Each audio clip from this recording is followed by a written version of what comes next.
నిహాల్, చెప్పు బషీర్. ఒక 15-20 ఇయర్స్ కష్టపడి పనిచేస్తా, ఇన్వెస్ట్ చేసేస్తా, ఆ తర్వాత కూర్చొని తినాలి. ఏదైనా ప్లాన్ ఉందా? డబ్బులు అసలు ఎప్పటికీ అవ్వకుండా వస్తూనే ఉండాలంటే అక్షయ పాత్ర కావాలా నీకు?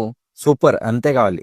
సరే క్యాలిక్యులేట్ చేసి చూద్దాం. నీ ఏజ్ 27 ఉంది, నీ శాలరీ ఏమో నెలకి 50,000 ఉంది. సో ఒక 20 ఇయర్స్ తర్వాత ఇన్ఫ్లేషన్ ని కన్సిడర్ చేసుకుని నీకు నెలకి అట్లీస్ట్ 1.6 లాక్ రావాలి సేమ్ లైఫ్ స్టైల్ మెయింటైన్ చేయాలంటే. సో ఇప్పుడు నీ శాలరీలో ఒక 30% అంటే ఒక 15,000 రూపాయలు నిఫ్టీలో కనుక ఇన్వెస్ట్మెంట్ చేస్తూ ఎవ్రీ 5% స్టెప్ అప్ చేస్తే ఒక 20,000 2.33 crores వస్తుంది. సో ఇప్పుడు నీ ఏజ్ ఎంత?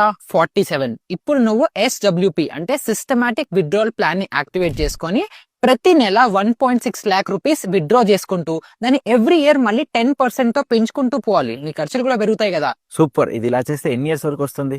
సో అలా చేస్తే నెక్స్ట్ 15 ఇయర్స్ వరకు ఎలాంటి కష్టం లేకుండా తిని కూర్చోవచ్చు. మరి ఇది 62 దాకే వస్తుంది, బట్ నాకు 75 వరకు కావాలి. అలాంటప్పుడు 1.6 లాక్ కాకుండా జస్ట్ 90,000 విత్డ్రా చేసుకొని 50,000 వేరే ఎర్నింగ్ సోర్స్ కనుక పెట్టుకుంటే లైఫ్ లాంగ్